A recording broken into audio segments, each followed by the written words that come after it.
encima te confundió. É verdade. Bom, o laudo espatológico, muy buen caso. Adenocarcinoma metastático diferenciado, o linfonodo com processo inflamatório crônico inespecífico, e a gente está em andamento os driver mutations. Vamos passar para o próximo caso, o último caso, que também acho muito interessante, é o caso que foi operado pelo Dr. José Thiago, que, né, lá no serviço lá do Hospital Macro-Regional, onde o Dr. Mariano e o Alessandro, ano passado, tiveram o prazer de estar aqui com a gente no nosso Outreach Mission presencial. Doutor Orlando também teve. Doutor Orlando, claro, doutor Orlando. Ele só não teve na festa na praia, né? Ele esqueceu. A gente mandou ele de volta ali para São Luís antes do... Não fui convidado. Mas eu vi as fotos, e os vídeos. Eu não fui, mas por uma boa causa, viu? Na próxima eu estou lá. Pronto, eu entendo, é verdade. Bom, próximo caso, tá? É um caso interessante também. É o paciente de sexo masculino, AEA, 59 anos, encaminhado ao serviço de referência para o paciente ter uma fístula colecistoduodenal, tá? É um paciente sem comorbidades, esse paciente de antecedente cirúrgico, tinha uma laparotomia exploradora, com uma enterotomia e uma enteroanastomose devido a um ilho biliar, tá? Em fevereiro de 2019, tá? Esse paciente foi abordado na época por um serviço de emergência aqui da cidade. Eles fizeram o ilho biliar, mas não no momento abordaram a vesícula, tá? Identificado o bloqueio em quadrante superior direito, sem condições de acesso neste procedimento, foi optado por não mexer no quadrante superior direito. Sem alterações laboratoriais, né, a colônia de ressonância sugere, né, uma fístula colecistoduodenal. A gente tem aqui as imagens. Tiago, você quer comentar as imagens? Que você que operou esse paciente, o que o pessoal comentou nessa colônia de ressonância?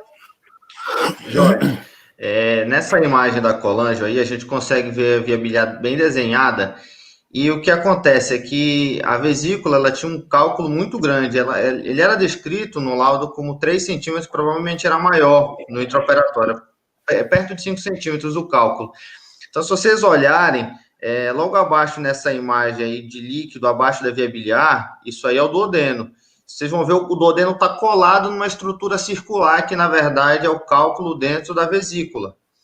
E nas outras imagens que a gente vai ver, a gente percebe que praticamente não existe parede de vesícula. Isso aqui também é uma reconstrução em 3D, mais ou menos a mesma imagem. A gente consegue ver uma parte da via biliar, logo abaixo uma imagem de líquido. Volta um pouquinho, Jorge, volta outra.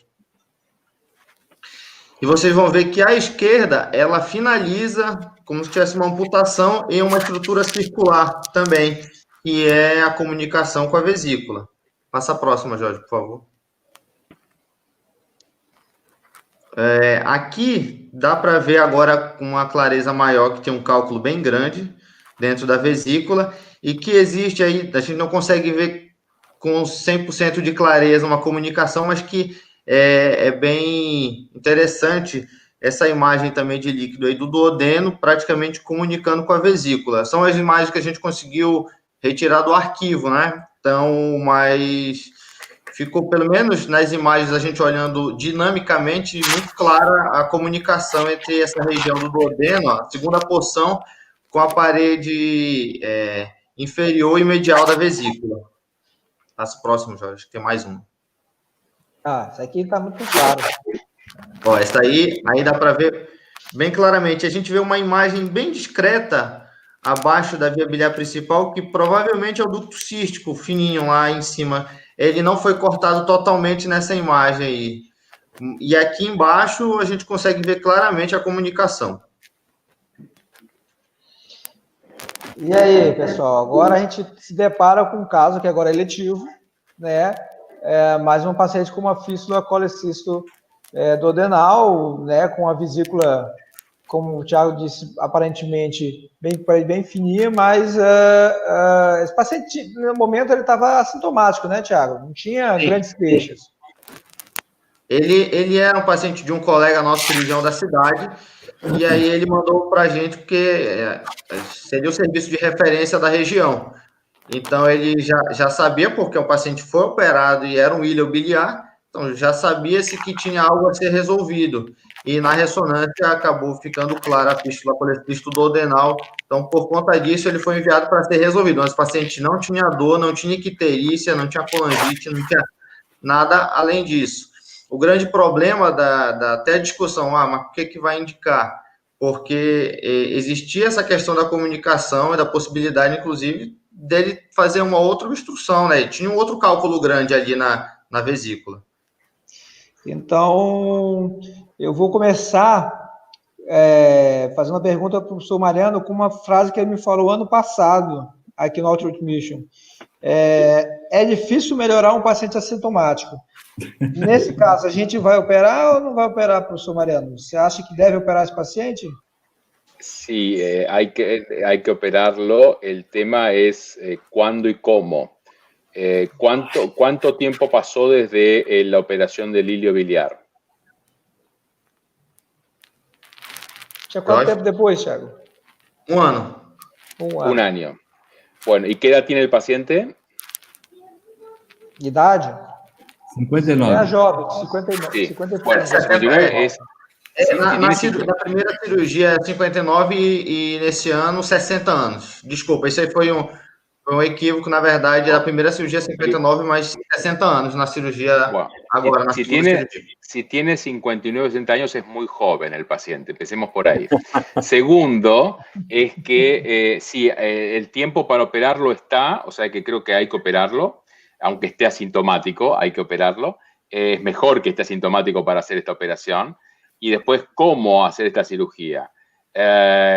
Si hacerla a laparoscópica o abierta, y tratando de ver si se puede ir a ver todo lo que nos mostró Orlando muy bien sobre la visión crítica de seguridad, o es un paciente donde va a ser imposible hacer eso y va a haber que hacer un corte de la vesícula, sacar el cálculo, o pacificar a través de la vesícula para por ahí hacer algún mapeo de la vía biliar transcístico y ver el cístico, etcétera, y hacer la cirugía que sea resolviendo el problema y sin lesionar la vía biliar, en un paciente que va a ser una cirugía compleja.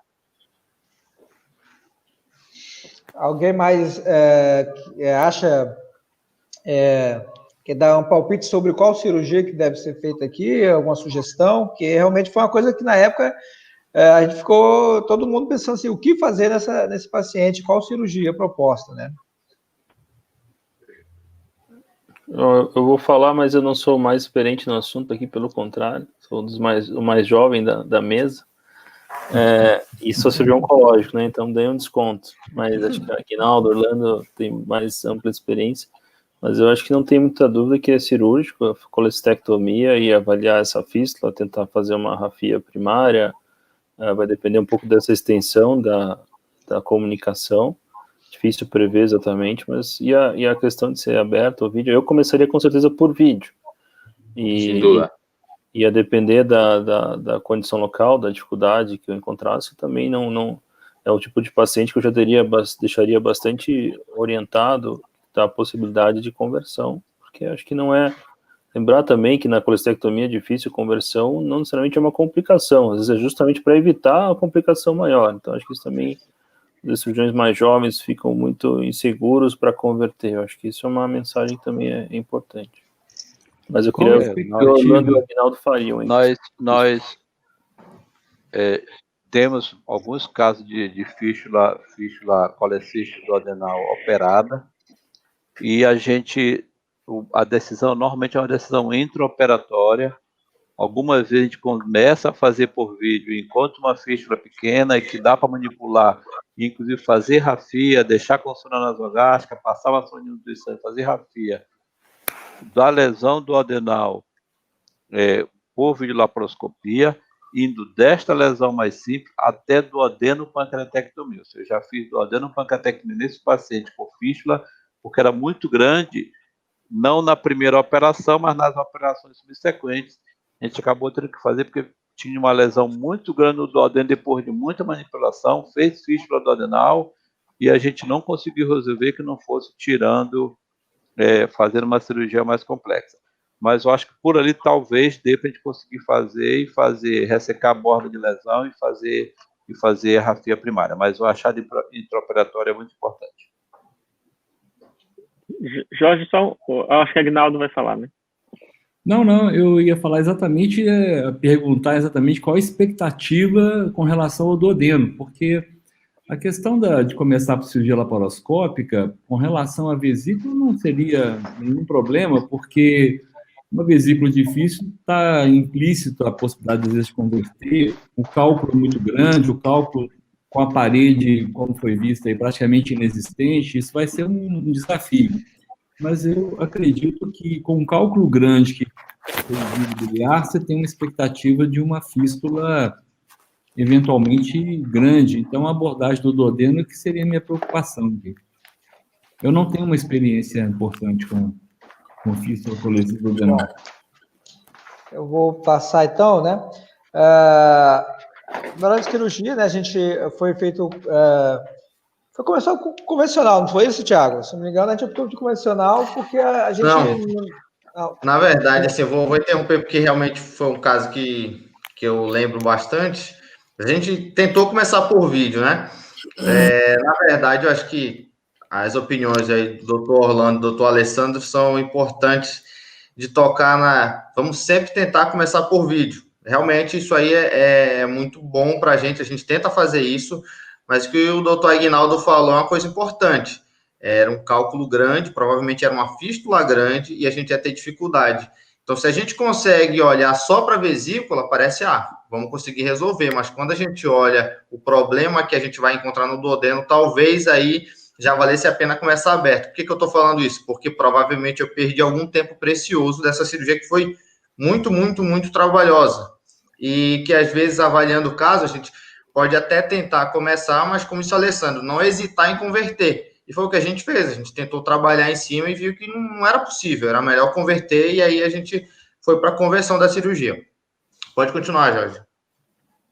Então, né, foi a fístula com comunicação duodenal, cerca de 3 centímetros de diâmetro, extremamente friável após exploração local, sem identificação clara da parede da vesícula biliar e cálculo, né, nessa topografia de cerca de 5 centímetros. Você também não conseguiu individualizar a via biliar, não foi isso? Não. Na verdade, a vesícula ela estava praticamente destruída. O que a gente tinha ali, na verdade, era só o cálculo, a parede estava muito, muito friável, não tinha vesícula, e a gente não conseguia identificar, isolar, porque a via biliar ficou muito... se vocês olharem na imagem, a via biliar fica bem entre o duodeno e a vesícula, nas imagens da colangio. E é o que a gente viu na hora. Então, a gente tentou manipular, mas a gente não conseguia com segurança fazer a dissecção adequada da via biliar. Até porque é até um problema técnico, né? No dia não tinha colangio.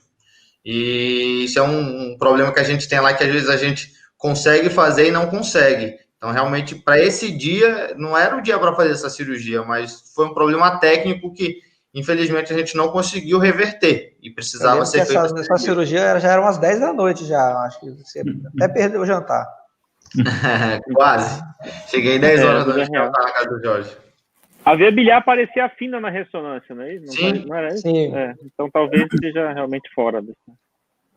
Bom, então temos uma vesícula praticamente necrosada, o duodeno aberto, com uma lesão de uns 3 centímetros ou mais na parede duodenal, uma via biliar com difícil de identificar. E agora, o que fazer? Qual é a cirurgia para isso? Só falar uma coisa, Jorge, o que a gente já fez, não em casos assim de fístula duodenal, mas eu tive uns casos de colegas que ressecaram alguns sarcomas bem complexos na região paraduodenal, e às vezes chamam a gente para fechar um buraco no duodeno, que às vezes é bem complicadinho. Ou seja, aquele duodeno que você olha assim, eu vou fechar, mas eu sei que vai abrir.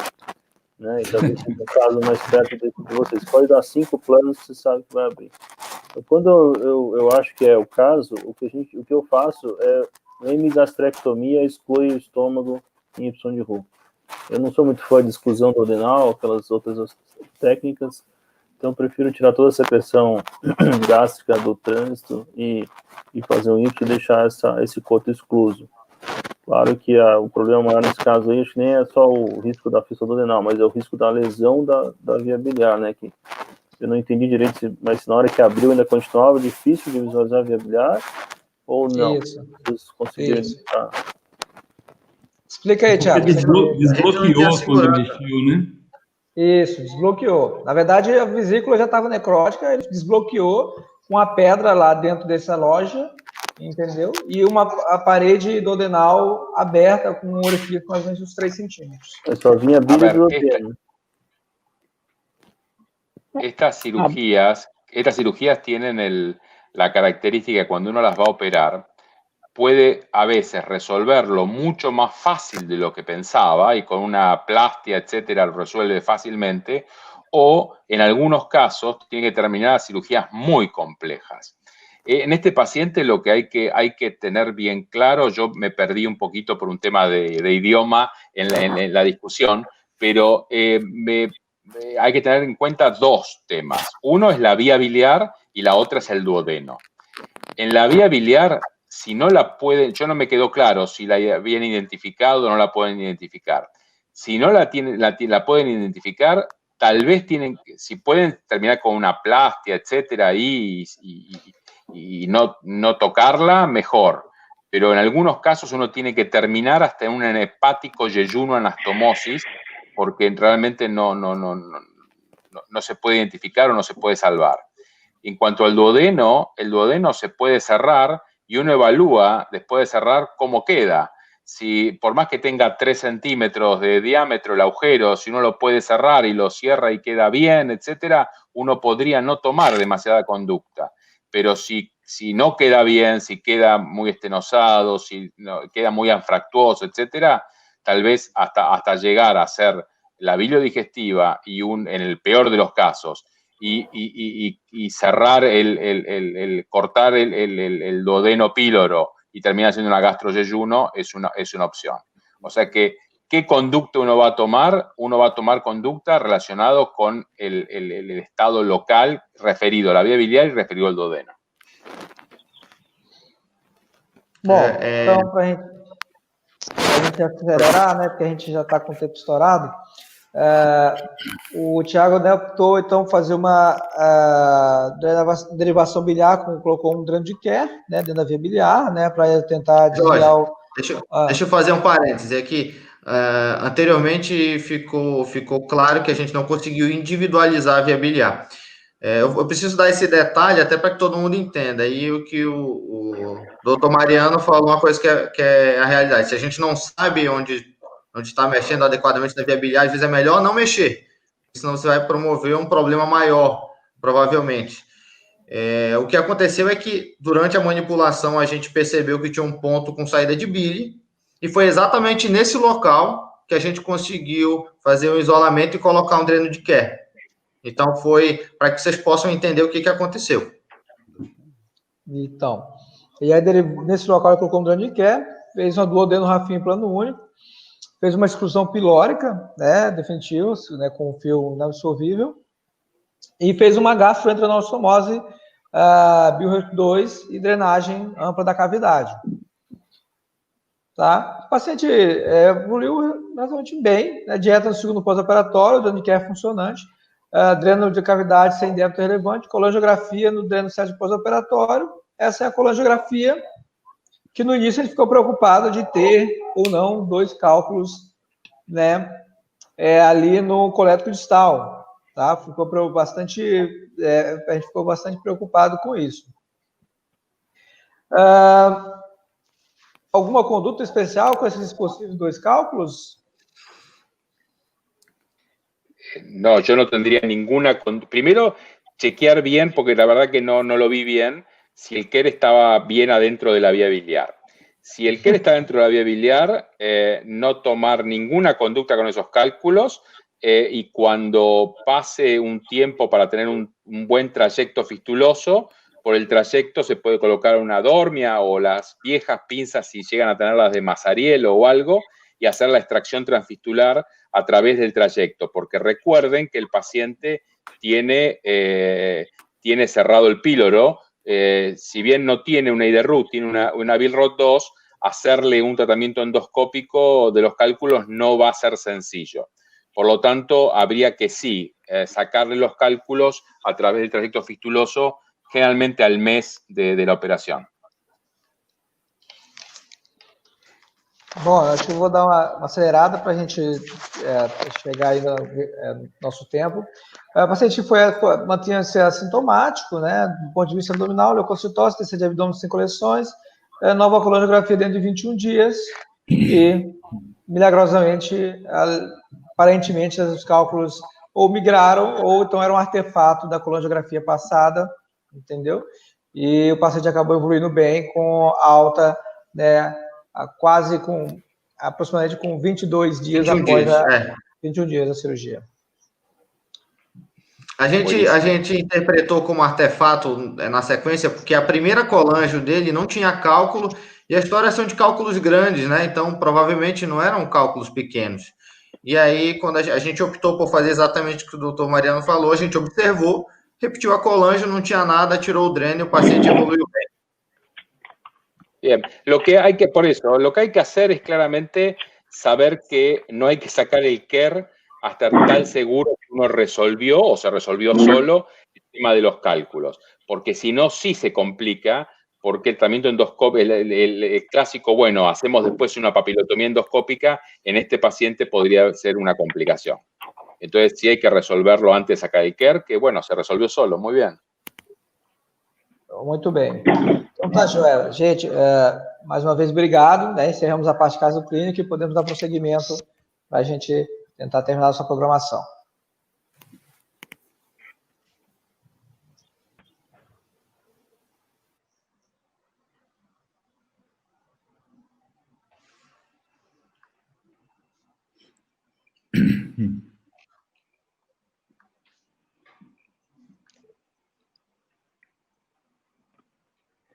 Onde estão os nossos anfitriões? Pessoal? Muito obrigada pela excelente discussão de casos clínicos, com a contribuição de 7 médicos incríveis, e realmente foi uma construção extremamente agregadora para nós. Eu tenho certeza que todo mundo que assistiu se sentiu assim também. Nós só temos a agradecer. E agora, dando continuidade, receberemos o Dr. Mariano Jimenez.